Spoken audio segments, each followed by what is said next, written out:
welcome to the stream, our friends from CloudTrail. Let's start with intros. Who wants to go first? Rohit? I can go first. Oh, perfect. Go for it. Hi, everyone. My name is Suchita Verma. I am a senior product manager in AWS CloudTrail, and I've been with AWS for a little over 2 years now, all in CloudTrail, and really excited to be here. And you're a PMT, Suchita, Yes. right? Before we let Rohit jump in, could you tell us a little bit, what's the difference between a PM and a PMT? I would say the technical depth Okay. and how much you are willing to get your hands dirty and go in and work with the engineering team and figure out what they're doing and trouble them, being okay to trouble your engineering team a lot. I think that's the difference, I would say. Nice. Very nice. Rohit, please tell us about yourself too. Hey, hi guys. I'm Rohit Kapoor. I'm a senior software engineer with AWS CloudTrail. I've been with AWS for around 7 years now. I actually started off as an intern with AWS CloudTrail and still here after 7 years. 7 years. Yeah, that's an accomplishment. That's good. Nice. All right. So we're here to talk about CloudTrail, but we're specifically talking about a new feature of CloudTrail. So let's first identify what we're going to be talking about, and then maybe we'll learn, before we get to the new feature, a little bit more about CloudTrail for those who haven't worked with CloudTrail before. Absolutely. So actually, we wanted to go down that route. We want to talk about CloudTrail and what led us to believe and come up with this new feature and what it solves. So we were thinking we would basically start with CloudTrail at the beginning and then walk you through all of the different capabilities we have and how the product evolved based on customer feedback and how we are where we are today. So Rohit would be sharing his screen now, and we'll go through and stop us, ask us questions, and we'll go from there. Oh, I love this. We're already jumping into the console. Absolutely. This is great. And James, I might pick on you here a little bit too to talk. I know you're on the Scale PSA team, James, and one of the things that you all do is a foundational technical review with our partners. Yep. And one of the foundational areas on that review is actually regarding CloudTrail. Before we jump in and talk about, do you want to maybe give a rundown of why CloudTrail is on this foundational review, and also what do you require people to do? Absolutely. Yeah, CloudTrail has its own section. I believe it's not just like one or two controls, it's an entire section. CloudTrail keeps track of everything that's going on in your account, all the API calls that are being made, when they're made, who they're being made by. And part of our controls for that is you want to have CloudTrail on all your accounts in all regions and have them going to a single separate administrative domain. That way you can keep track of who's doing what, like I just said, who's doing what and where, either maliciously or accidentally. You can hold them accountable, you can fix it, and only those specific people, in that separate domain can actually have that read-only access to make sure that those logs are immutable, they can't be tampered with, and only those special people, those admins, have that kind of control. Right. Are you going to show us a little bit of how CloudTrail works? Yeah, absolutely. So let's jump in. So basically what CloudTrail is, it's like trying to capture your activity across the cloud. And the first product that was launched in CloudTrail was something called a trail. So you can think of it as like a trail of activities that you're doing in the cloud and how you can trace it back. So it all starts with creating a trail. You can say something like my demo trail. You can decide to deliver these events to a new bucket, or it can also just go to your existing bucket. Ultimately, what CloudTrail is doing is collecting these events and delivering them into your S3 bucket. If you want, you can encrypt your bucket and events. If you want, you can enable log file validation. And in the next page, you can actually select what kind of events or activities are captured by CloudTrail. I think, Suchita, do you want to explain the difference? I wanted to jump in a little and talk about a couple of things that Rohit mentioned, because it's important as to, based on what is the use case that customers use, right? Customers use this information for auditing purposes, for security investigations, for operational troubleshootings. So before I go into like what are the event types, a couple of things I want to point out. So as you saw, when Rohit was creating a trail, he chose an S3 bucket. That really is a destination where customers would want these logs, these activity logs, to end up in, right? So this is where all of everything that is happening within AWS is ending up in. This is a very, very important bucket. And as James mentioned, this one bucket, they need to keep it safe. They need to make sure that nobody has access and can do something malicious on this bucket. And CloudTrail does provide some level of, like we have log file validation. So a customer can be sure that if somebody has made changes to these logs, they can tell that changes have been made. So that's an important thing specifically for auditing. And in terms of events, you would see that we actually, CloudTrail captures within the AWS realm, we capture something called a management event, which is a control plane activity, which is like if you're creating a resource, right? If you're creating an S3 bucket, that's important. If you're deleting an S3 bucket, these are important activities to be tracked. We also have data events, and data events is a next level of activity information. So did you put an object in an S3 bucket? Did you delete an object from an S3 bucket? Extremely important information to track, right? And then we have insights events. We won't go deep into that particular event in this demo, but what it really does is it's a product which looks at how the baseline activity of your account, and if there's an anomalous activity, it will create an event so that you can act upon it. So those are the things that customers have choices in Trails. They'll say, I want all of these things. I want them to be sent to this S3 bucket. And I do want to go down to those S3 buckets and show you what those logs look like and talk about what do customers do from here. I didn't want to interrupt you because you were on such a great role. Rohit, do you mind making the font size a little bit bigger? Like, if you're on a Mac, Command plus. Yeah, exactly. Just awesome. A little bit bigger for people. Great, cool. Yeah, I mean, this makes total sense, and there's a number of reasons why people should deeply care about CloudTrail logs, in my opinion, at least. I would think, it's great for like what you described, Suchita, with auditing, but also, in the world of security, for example, it's never a question of if for a lot of things. It's a question of when. And oftentimes, no matter what, best laid plans we have out there, people will get access to your AWS account and will be able to do things in there. So you should plan for that eventuality, right? And CloudTrail logs, that's one of the investigative tools that you have at your disposal if and when. I said if is probably not even in the question, it's when. But when things like that happen, when credentials get compromised, when access to your account happens that shouldn't have happened, having these log trails lets you go in and investigate the damage. And as James pointed out, having them in a separate administrative domain, like having the S3 bucket that they're stored in a separate AWS account that only very limited people have access to, again, allows you to keep people from tampering with those. Because if you're intruding on someone's AWS account, the first thing you're going to go do is start deleting or altering CloudTrail logs, right? Yes. Okay, great. So taking from there, I already have a trail set up, and we can see how the trail looks like. This trail has been logging events for me since I think 3-4 years ago.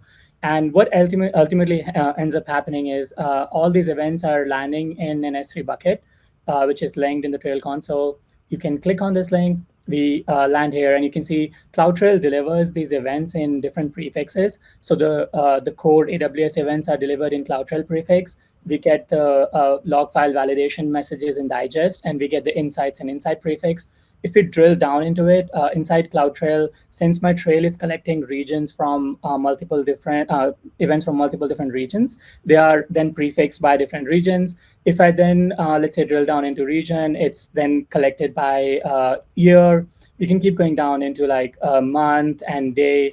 And then finally, ultimately, at the very last level, you see that these are the log files. These are like JSON, gzip log files, which are actually delivered by CloudTrail. And the events are stored inside these files. I had a question from chat. Do we get to choose the amount of time these logs will be available? Yeah, Retention, absolutely. I would imagine. Yeah, so you control the S3 bucket, and this is a resource owned by you. So when we deliver the logs to you, you have full control over the log files. You can keep them as long as you want. Very nice. Very nice. Great. So we're talking about the actual, features of CloudTrail. What about what we're here to talk about today? Yeah. So one thing, I think we're going to start with a problem statement. I'm sorry, I don't know what kicked me out of this. No worries. Welcome back. Yeah, thank you. So here is the problem statement that we were hearing from customers, right? Until last year, CloudTrail was a provider of these logs. So you can see all of these logs are over here. And if I am a person who needs to figure out and look for a particular event, I want to look for, let's say, something happened 1 hour ago, and I really want to figure out what happened and who did it. Right now, within CloudTrail, when there were only trails, that information was very hard to find. And customers would need to do a couple of things before they could actually look into these logs and take action on it. Some things would be they'll have to open up these files, they'll have to transition them, translate them into a structure that is easily queryable, and then probably have these downstream tools or even AWS services to search for it, right? And that takes time. That takes effort, and that also takes some knowledge of the schema and understanding of the different tools. And our customers were telling us that they want an easy way. How can they quickly go from point A, this event happened, to point B to figure out what exactly happened so that they can take action? And to answer that question, or to solve for that problem, last year around this time, we launched CloudTrail Lake. And before we dive into exactly what has come now, we really want to show you what CloudTrail Lake is and how it solves that problem of getting to action really quickly on the information that CloudTrail provides. So we've got these events flowing in from CloudTrail. How do I actually take action on them? How do I get insight into them? Yes, and how do I do it quickly? So that's CloudTrail Lake. That's the problem that CloudTrail Lake solved. So we can quickly take a look at what it does for CloudTrail and AWS events, and then we'll jump into the new launch. I love it. Awesome. Yeah. So CloudTrail Lake, you can think of it as like an evolution on Trails. So Trails end with us delivering data into customers' bucket. But with Lake, what we are doing is we are going a step further. We are now allowing you to query and find the actual data that you want from those events, right? So let's see how you create a lake. In CloudTrail Lake, you create something called an event data store. You can think of it as like a parallel to your S3. So the events are stored in S3 in Trails, and events are stored in event data store in CloudTrail Lake. And the UI is pretty similar. You create an event data store. You can call it like whatever you like. You can call it my EDS. You can set a retention period. So CloudTrail Lake allows you to store the data for up to 7 years. In this resource, since the data is not being sent to customer, CloudTrail will keep this data inside CloudTrail. So like the data will never leave AWS. So it's kind of secure in that way. And you can put your tags. And then similarly, you can select what kind of events you want. So just maybe you would like to talk about events here as well. Yeah. The one thing, not probably the events are, we'll talk about it, but key things I want to point out, and Am and James, maybe you kind of picked up on this. So the biggest thing that we're solving, one biggest problem is, you mentioned it, Am, that all of these CloudTrail logs are important, and these need to be protected because this has critical information for security, right? Now, until Lake came along, that onus of protecting that S3 bucket was on the customers. And as you said, if someone is planning to do something malicious and they're able to get to that S3 bucket, they could do anything with that. They can delete the logs, and yes, we would be able to tell them that somebody deleted the logs. They could change the retention policy on that particular bucket and then do something malicious, and customers would have no way to like figure out what happened. It'll take time. They will figure it out, but it'll take time. So what CloudTrail Lake does, it is taking that out of it. It's taking that onus out of the customers and taking it upon ourselves to say, once the data is captured and it is in CloudTrail Lake, it would be made available to you immutably at all the times for the next 7 years. And you can choose to store it for less period of time, but we're giving 7 years included in this. And all you have is a, like read access. So you can read access, you can query it, but you cannot delete it. And even in the case, let's say somebody does come in and deletes this EDS, CloudTrail holds this information for the 7 days. So by that time, customers would figure out that something has happened. They can come back and restore this EDS, and they'll have access to everything that has happened, right? So that's really, we wanted to make sure that auditing and compliance and the importance of this data it's really important, and we wanted to make sure that we safeguard it. And that's one thing that CloudTrail Lake solved, other than obviously how quickly we can move from capturing the information to taking action. I love that, because especially when you're starting up an investigation, you're already, probably stressed out because you're having to go discover what happened, then coming in and having to verify that the logs are accurate and that they haven't been tampered with. That's even more pressure, even more stress. So taking that away from the customer, I love it. That's great. Making sure that things are stored securely. I love it. That's awesome. Awesome. And on top of that, what CloudTrail does is that we are handling, managing the data. We partition the data for you. We optimize the data for you. So all of this stuff, the magic sauce is happening in the background. And once you create an event data store, let's see what it looks like. So I already have an event data store. I call it CloudTrail Management Events. And it's actually collecting all my management events activity, right? And it's all stored. So now if I want to run a query on my management event data store, or EDS, like we call it, let's see how it works. So in the query console, what I'm going to do, I want to see what APIs are like causing the most number of events in my account, and what is the event source. Rohit, sorry, one more time. Chat's asking for a little bit more of a zoom in, if possible. I know it might make it too difficult to work with. I think that should be good. Does that help? Okay, yeah. Let me close the left bar as well. So, okay. Great. Yeah, so we are trying to count all the API activities that's happened in my account in last week, and I will aggregate them by event source and event name. So now let me run the query.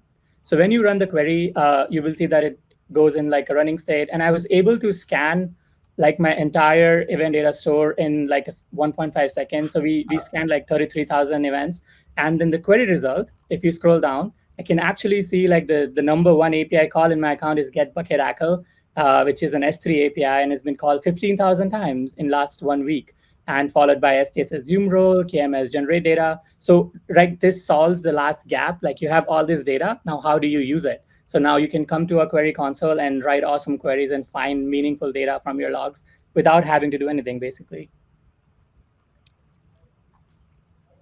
That's pretty amazing. I mean, 1.5 seconds. That's what I was going to say. Is I love how fast it went to go through all that and just find what you're looking for. Yeah, we wanted to go through this, and I was hoping you bring in now next what, right? And that's the launch that we had 2 weeks ago. Next what? So here is the thing.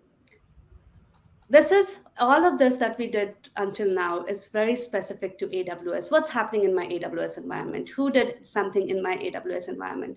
But we know our customers have applications either running on AWS or outside. They have in their infrastructure, they have sources. They're not sitting in AWS, but they are producing similar logs that are important for auditing, important for security investigation. And in many cases, they're all interlinked, right? So what we did with the recent launch is we opened up CloudTrail Lake to start ingesting activity logs from non-AWS sources that customers are probably already building this pipeline and getting it to a place where they can take action on this information. We are bringing that all within CloudTrail Lake. Now, the problem that it solves is that it helps customers aggregate all of their important activity logs and audit logs in one place. And then the benefits of CloudTrail Lake extends to those logs also. So 7 years storage, the immutability, the read-only access, and the fast query. All of that, is in one place. So now what they can do is, if there are different sources or different applications that are interlinked with each other, and a malicious actor is able to maybe get access to one, but do something that is changing resources, making impact on multiple applications and multiple infrastructure points, you can understand what happened in one place without having to go to multiple different locations. And that's what we want to talk about. And we know we took some time explaining Lake, but it's important because this is the benefit that is being extended to everything that is outside of AWS now that can pump activity logs into Lake. Yeah, no, this is really impactful too, because I'm noticing here not just only other areas that you would want to monitor and have event sourcing, but it looks to me like too, when I see things like CrowdStrike, for example, right? Like that also is going to be records of, or I should ask, is that going to include records from like CrowdStrike software that you're running to monitor also? So like you're getting events into that events into CloudTrail that are coming from CrowdStrike software. Yes. Yeah. Okay. So any activity that is happening, if you're a customer and using CrowdStrike or any of these partners, you can enable this integration, and any activity that is happening over there, CrowdStrike would be able to push that activity for your account into this lake. Right. So for example, like we see GitHub over here, I would be monitoring GitHub for, activities like credentials in a repo or something. But then also CrowdStrike, for example, gives me additional software that monitors my endpoints, my other areas too. So I can pull in that data into CloudTrail Lake and just have one central place to run queries against everything. So it's not even just extending out into like the SaaS applications that I'm using as a company. It's also the security tools that I'm using additionally. That's awesome. Yeah. Any activity that is happening on any solution, any application that you want to monitor. Very cool. Yeah. So let's actually take a look at one of the use cases here. Yeah, absolutely. So for the demo today, what I've done, I've actually set up GitHub integration with my event data store. So if you see in my Manage Integrations tab, I have GitHub active, and the data is from GitHub is going to my GitHub event data store.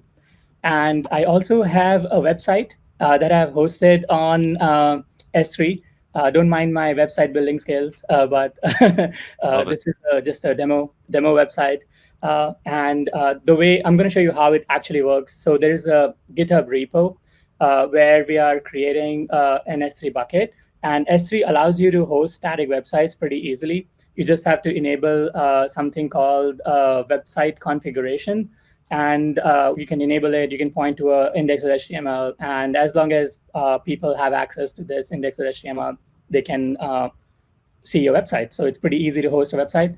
And then we are using something called a GitHub workflow. So AWS has given certain workflows where every time you push code to your GitHub repo, AWS can deploy some like a CloudFormation stack, which will in turn update the configuration. So it's all automated. So you can do git push, change your configurations, and that in turn will go and update your website.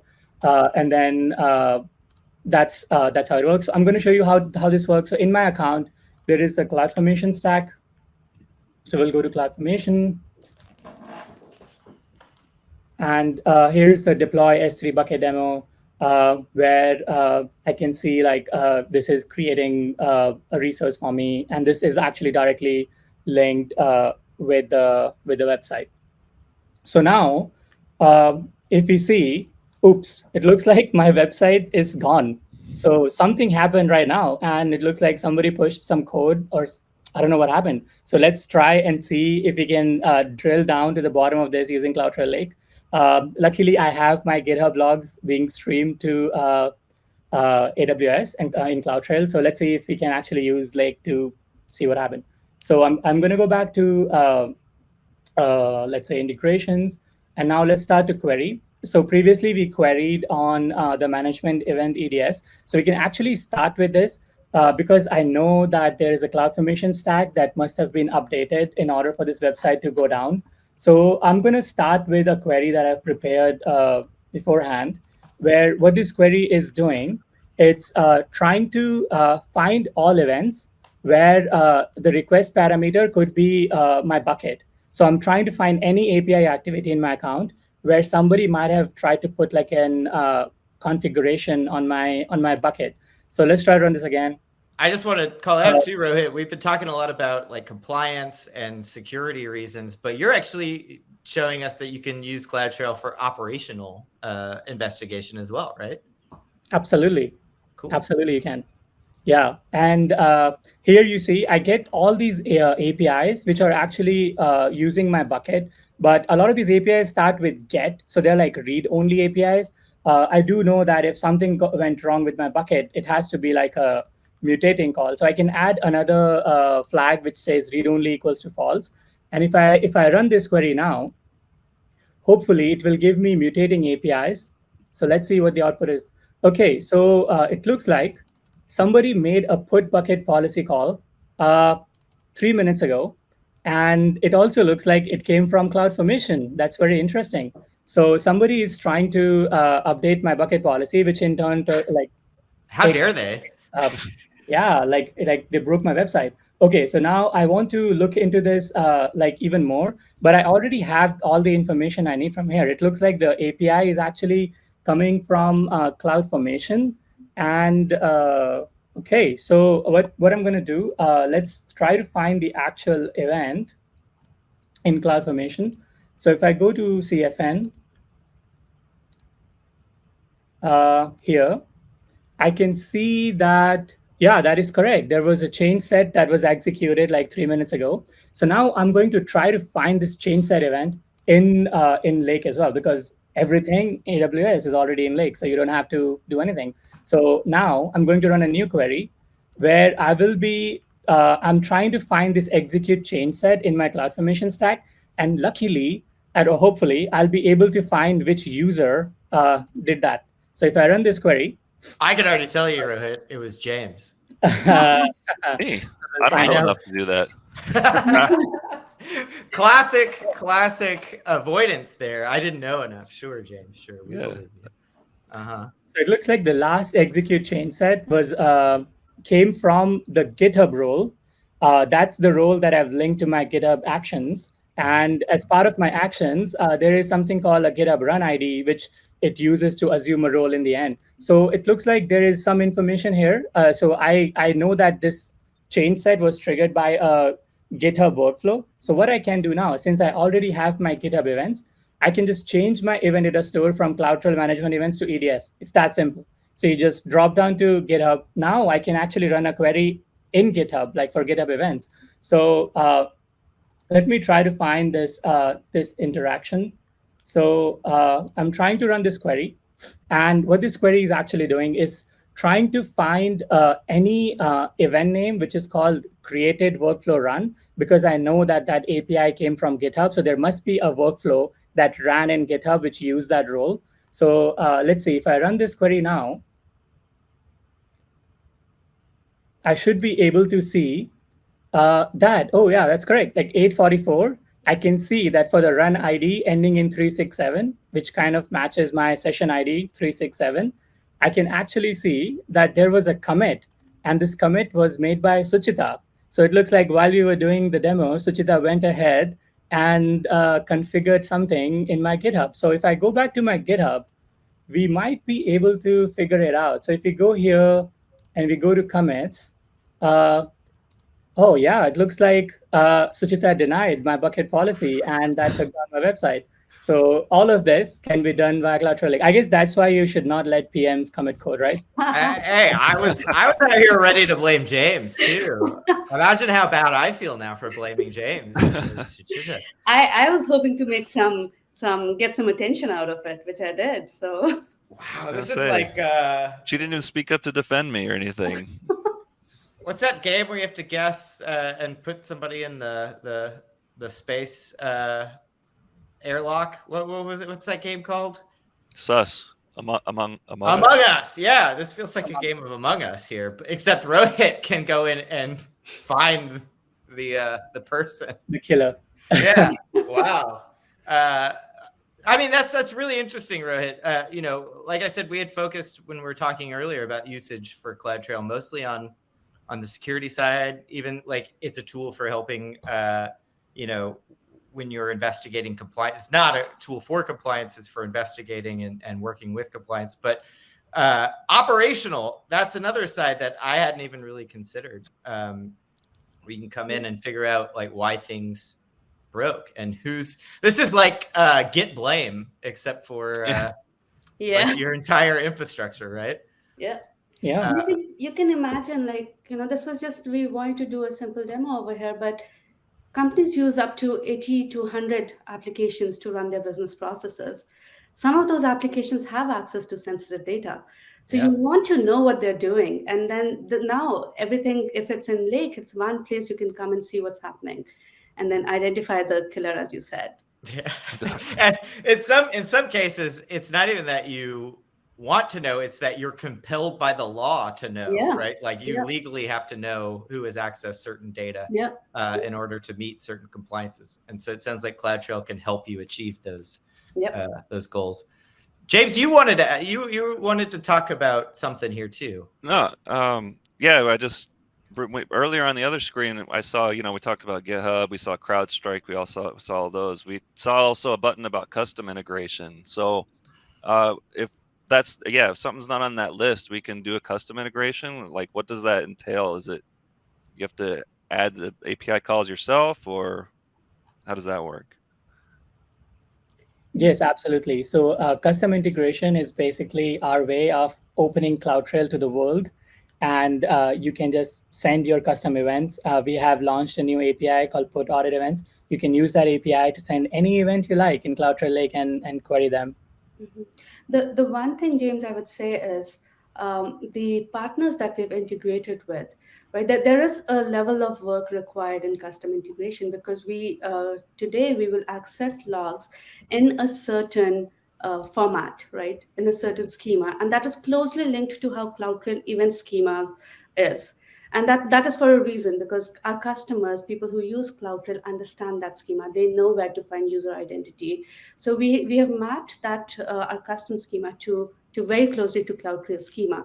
So if you are doing a custom integration, you would be doing the schema conversion before you call the Put Audit Events API, which is why we actually went down to the route. And we have 15 partners that launched with us. And I wanted to bring up a slide because they were amazing as we did this launch. And these partners have done the work that probably customers would have to do to build that integration, do the schema conversion, and enable them to put it in CloudTrail Lake. So if you're using any one of them and you have auditing and you want to see what is happening there together with what's happening in AWS, with these partners you can do it very quickly. And with custom integration also, you have to do some work. It's easy, but one thing that we're telling our customers is, you use an application, you think it's important to be in Lake, let us know, and we'll work with the partners to bring it over here so you don't have to do the work. Customer requests always drive a lot of our stuff. So if there's any specific people you want us to try and work with, we just need to know and we can try and make that happen. Yep. We had a question from chat. Can you give a quick summary of infrastructure components involved in this demo? I'll switch back to Rohit's screen here. Not really a lot of infrastructure going on here, is there, Rohit?